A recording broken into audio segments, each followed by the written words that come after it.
Welcome back to Northern Perspective, everyone. I'm Cypher. And I'm Thox. We apologize in advance for the quality of this video because this is really impromptu. I was just getting ready for bed, actually, and came across this story on Reddit. So we decided that we wanted to share it with you immediately. Yeah, just when we thought we were going to go to bed, China had to intervene. So everyone understands that the parties finally came to an agreement to move forward with a public inquiry. They came to an agreement on terms, what the duration would be, who the judge would be in leading it, and apparently this irritated our not friends over in China. And this is what they had to say. China threatens consequences over Canada public inquiry into alleged meddling. So this is where we enter the twilight zone. But it's a twilight zone, again, everything is a point of observation. A twilight zone to a mainstream journalist will be perfectly bloody logical with someone who's done 50 years or so, or 25 years, or how many years it is of research into something. This is an important point about perception. One of the greatest ways that humanity is controlled is by the suppression of the sense of the possible.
Alright, welcome to the show. You are watching Axiom series, The Underlying Truth.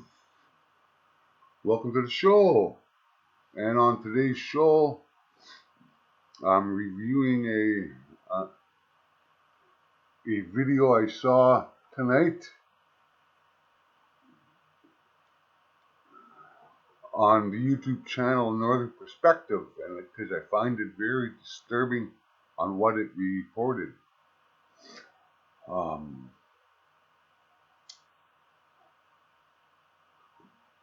Apparently, the Canadian government, Canadian political parties have agreed to an inquiry into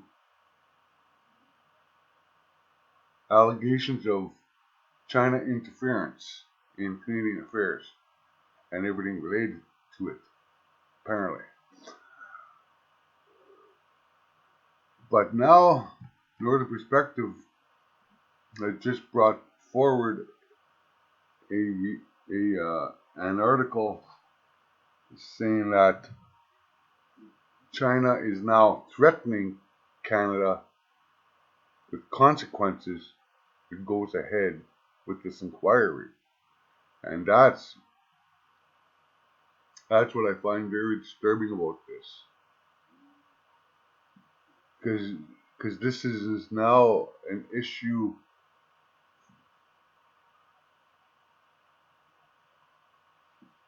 that involves all Canadians from coast to coast. no matter what ethnicity you are, what spiritual beliefs you have, and everything else related to all that stuff. This has to do with each and every one of you.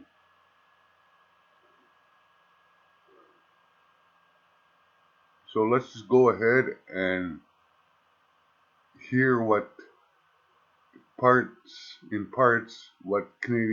what Northern Perspective channel has reported a few days ago. Welcome back to Northern Perspective, everyone. I'm Cypher. And I'm Fox.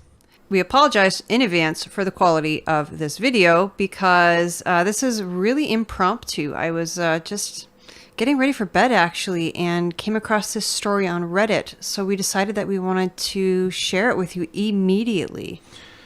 Yeah, just when we thought we were going to go to bed, China had to intervene.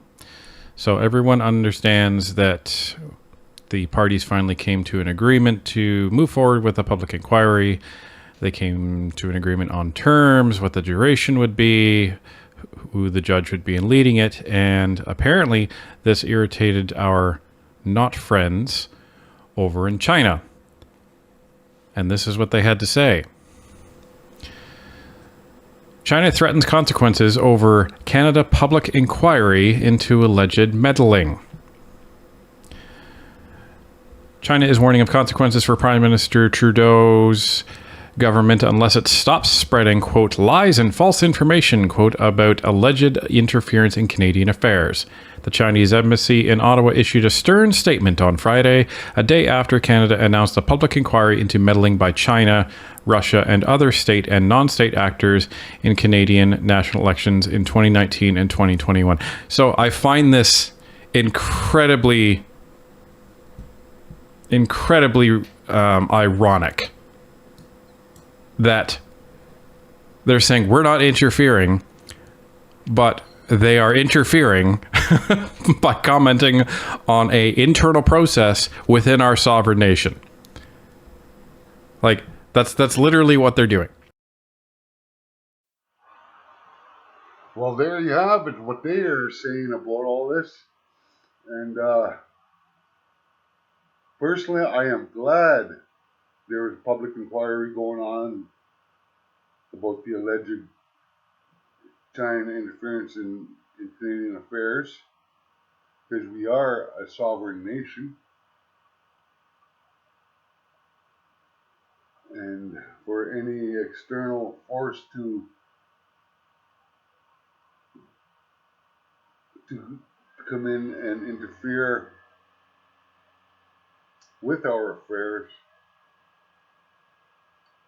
is quite disturbing in itself, because Canada is supposed to be a democracy,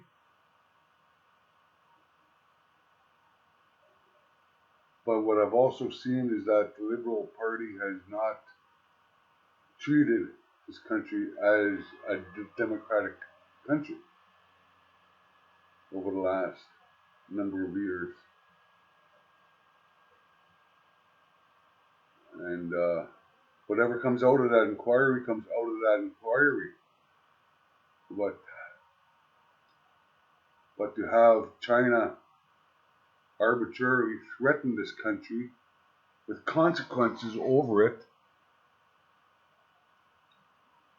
well, that's interference in itself right there, as I could see. And given Justin Trudeau's admiration for China that he has stated in years past, it does make me wonder what the Canadian Liberal Party, what their end goal is, what they want to accomplish these days.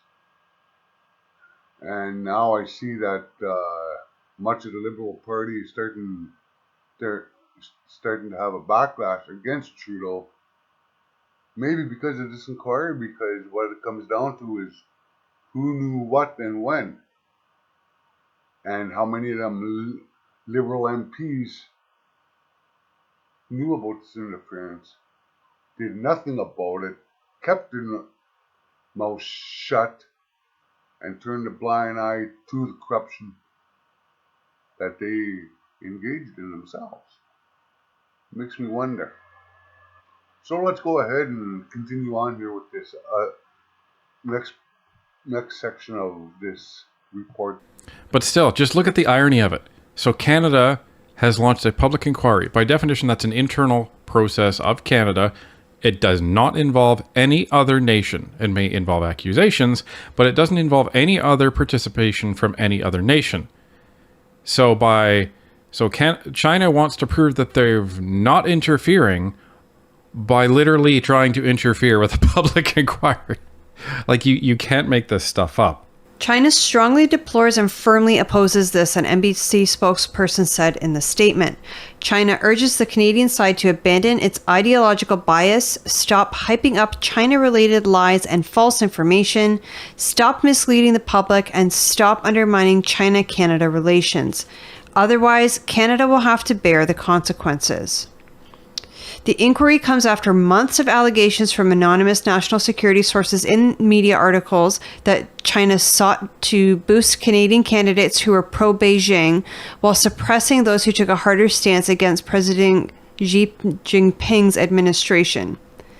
Trudeau said in an interview with Bloomberg News on Thursday that there was no room for political rapprochement with China, as Xi's muscular foreign policy had made it impossible for the two countries to have a normal relationship. So again, if memory serves, after Olivia Chow won the mayoral race in Toronto, I believe some parties that were connected with the Chinese government took credit for it.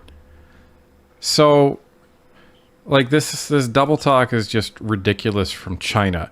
And, you know, they're threatening that we'll bear the consequences. Okay, what are you going to do? Interfere with our, like, our sovereignty even more? Give me a break. The embassy spokesman, however, said China has always adhered to the principle of non-interference in other countries' internal affairs. To the contrary, he said some in Canada have sought to undermine China's security and stability by supporting, quote, anti-China separatist activities, quote, on issues including Taiwan, the Xinjiang region, and Hong Kong. Quote, we have no interest in and have never interfered in Canada's internal affairs and elections, quote, he said. Quote, with ulterior political motives, some Canadian politicians and media have been spreading lies and disinformation against China for a long time, end quote. The statement didn't elaborate on the potential consequences Canada could face. Earlier this year, the two countries each expelled a diplomat over the dispute. So there you go. Well, pretty scathing video here by Northern perspective, and you have to think back on a lot of different issues that are related to this inquiry. Not only election interference at the federal level, but at the municipal level. Also, the possibility of Chinese Canadians and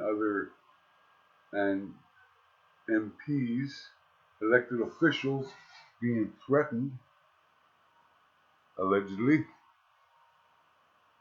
There's a lot to be said about this inquiry. And now that the hand-picked judge by Trudeau has been replaced by somebody else, suddenly China speaks up and threatens Canada with consequences about this inquiry, which is pretty suspicious in itself. So, as this unfolded, I always wondered who within the Liberal Party knew what, when, where, why, and how. And that always brings up controversial issues about not only the party as a whole, but the individual MPs that have been elected on what their underlying agenda actually is, because it seems to me, at least on the surface, it appears the Liberal Party did not have Canadian sovereignty or democracy or the people at heart. So I'm going to let this finish off with the last part of Northern Perspectives report, and I want to thank you for watching. Don't forget to like this video, subscribe to WBYTN, share this content with your friends, and with that I will say bye my people. So there you have it, folks.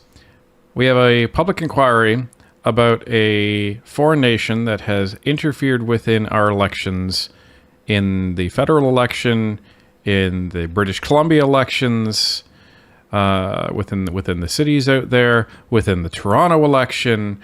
They have police stations on our soil that apparently we have been unable to shut down. And they are actively harassing and antagonizing members of parliament, as well as Chinese Canadian citizens. And China has the gall to say, well, we've never interfered in China, but you have. Right, because we have Canadian police stations with Mounties stationed all over China. This right? whole thing seems just so suspicious to me, because since Johnston resigned back in, what was it, June? Like, we have not heard a peep out of China about anything to do with the interference. And now all of a sudden that a new judge is named, now all of a sudden they're sending what I guess you could interpret as threats. Well, they didn't really have a lot to say when Johnston was doing his work. That's a fair point as well. So after Trudeau's guy was picked, they didn't really say much. The only thing that they did say was when China expelled their diplomat. But other than that, they didn't say a peep. Now, a day after the judge is named of the public inquiry that Trudeau didn't choose specifically, now China has a problem with it. Well, I know we did our video yesterday talking about 3 reasons why we're comfortable with the new judge in question. China just added reason number 4, because if they're against this, that sounds like good news to me. Controlling the sense of the possible, because if you're doing things out here and you've got the sense of the possible here, then when people like me say this is what's going on, that goes, you're bloody mad, that's not possible, that can't be going on. And the biggest problem is that, and it's not every one of them, by the way. I was talking to one the other day who was very kind of intelligent, involved in all this, but this in general is my experience after 25 years of the perception of the possible of a mainstream bloody journalist. And that's why people who speak the greater truth, and have done throughout the period of the media, have invariably been ridiculed and dismissed, because that cannot perceive that the possibility that it can be true.